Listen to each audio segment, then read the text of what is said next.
नमस्कार मित्रांनो, आमच्या चॅनलवर नवीन असाल तर चॅनलला नक्की सबस्क्राईब करा, म्हणजे तुम्हाला मालिकेचे नवनवीन एपिसोड सर्वात अगोदर पाहायला मिळतील. तर अप्पी आमची कलेक्टर या मालिकेमध्ये काय घडलं. तर हॉलमध्ये कदम आणि बापू पेपर बघत असतात, त्यात भविष्य पाहत असतात.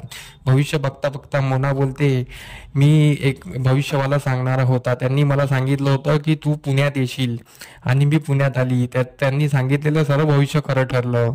तर मोनाजी सर्व टिंगल उडवतात, हो का, मग सर्व लोक म्हणतात माझंही मी भविष्य बघणार. हे अमोलने ऐकलेलं असतं.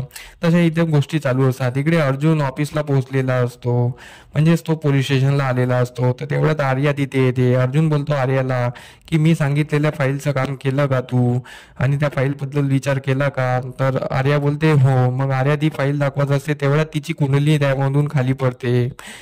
तर अर्जुन म्हणजेच बायोडाटा. तर तो बायोडाटा उचलते, त्यात तो लग्नाचा बायोडाटा असते. तर आर्या बोलते आईने मला म्हटलं की मी तुझ्यासाठी रजिस्टर नोंदणी केली आहे लग्नासाठी, तर तो बायोडाटा त्यात अपलोड कर. म्हणजे ती अर्जुनला जळवण्यासाठी करत असते. अर्जुनचा चेहरा उतरलेला असतो आणि ती सांगत असते की आईला मी नाही नाही म्हणू शकत, म्हणून मी सामोर वळायचा प्रयत्न केला आहे. तर चिंचुके बोलतो, आर्या मॅडम तुम्ही खूप चांगला डिसिजन घेतलेला आहे.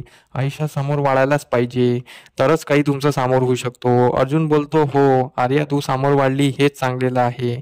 जुनं सोडून सामोर जा. आणि असं बोलून अर्जुन निघून जातो. आर्याचा चेहरा पडून जातो. चिंचुके आर्याला कॉंग्रॅच्युलेशन करतो, पण आर्याला वाईट वाटलं असतं की अर्जुन निघून जातो म्हणून. आणि इकडे संकल्प अमोलला भेटायला आलेला असतो. संकल्पने अमोलसाठी गोळ्या आणलेल्या असते मेडिसिन डॉक्टराकडून. तो संकल्प अमोलला देतो आणि सांगतो तुला त्रास झाला तर ह्या गोळ्या घ्यायच्या. तर अमोल त्याला थँक्यू बोलतो आणि संकल्प मनात बोलतो आता माझं काम झालं अप्पी, आता तुझ्या मुलाला मरणाच्या दारात मी बरोबर पोहोचून राहील. असं बोलून संकल्प मनातल्या मनात हसत असतो. इकडे अमोल घरी येतो. अमोल सगळ्यांना सांगतो की माझे चित्र कॉम्पिटिशन मध्येच मॅडम ठेवणार आहे. आमच्या मॅडमनी मला सांगितलं की तुझे चित्र आम्ही कॉम्पिटिशनला देऊ. तर सर्व त्याला कॉंग्रॅच्युलेशन करतात की आपल्या घरी ट्रॉफी येणार, असं तसं बोलत असतात. तर अमोल अप्पीला बोलतो माझ्यासाठी फिरणी बनवशील का. तर अप्पी बोलते हो बाळा. तर इकडे मधातच रुपाली बोलते मी तुझ्यासाठी दाल खिचडी केली आहे ना, मी बनवू का तुझ्यासाठी फिरणी. तर अमोल बोलतो नाही मला माझ्या साथीची पाहिजे. तर अप्पी बोलते ठीक आहे बाळा. तर रुपालीचा चेहरा पडून जातो. तो स्वप्नील बोलतो फक्त अमोलच खाणार का, आम्ही पण खाणार फिरणी. तर सर्व फिरणी खायला तयार होतात. तर रुपालीचा चेहरा अजून पडतो. रुपालीला खूप राग आलेला असतो. तर अप्पी फिरणी बनवायला घेत असते.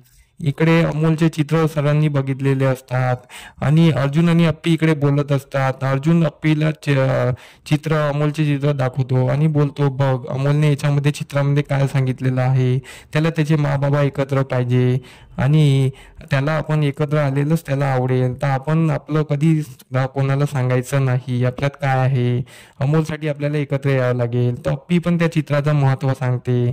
तर अर्जुन पण ते चित्राचं महत्त्व ऐकत असतो. इकडे अमोल देवापाशी येऊन बसलेला असतो, कारण की त्याला स्वप्न पडलेले असते खूप भयंकर. मग तो देवाला म्हणत असतो माझ्या बाबाला एकत्र ठेवशील. तो देवघरातून तो त्याच्या आई बाबाच्या कुंडली घेतो आणि हे घेताना रुपाली बघून घेते. मग रुपाली त्याला विचारपूस करते. अमोल काही त्याला साथीला सांगत नाही. अमोल निघून जातो.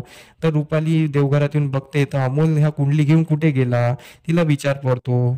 अमोल मोमाला शोधत असतो. तेवढ्यात रुपाली येते. रुपाली बोलते तू मोमाला का शोधतो आहे. तर अमोल बोलतो मला काम आहे. तर ती टेरिसवर गेली अशी रुपाली सांगते. तू मला सांग मी त्याला सांगेल. अमोल बोलतो नाही मी तिला सांगणार, मी तुला सांगणार नाही, तिचं काम आहे. रुपालीला अजून चीड येते की हा मला का नाही सांगत आहे, मलाही सांगितलं पाहिजे. इकडे अप्पी अर्जुनचे वाद होतच राहतात. अप्पी अर्जुन आपल्या वादापासून काही दूर होत नाही आणि अमोलचे प्रयत्न चालू असतात की त्याचे बाबा एकत्र यायला पाहिजे. असाच काहीसा भाग आपल्याला पाहायला मिळणार आहे. तर आमचे व्हिडिओ बघत राहा. धन्यवाद.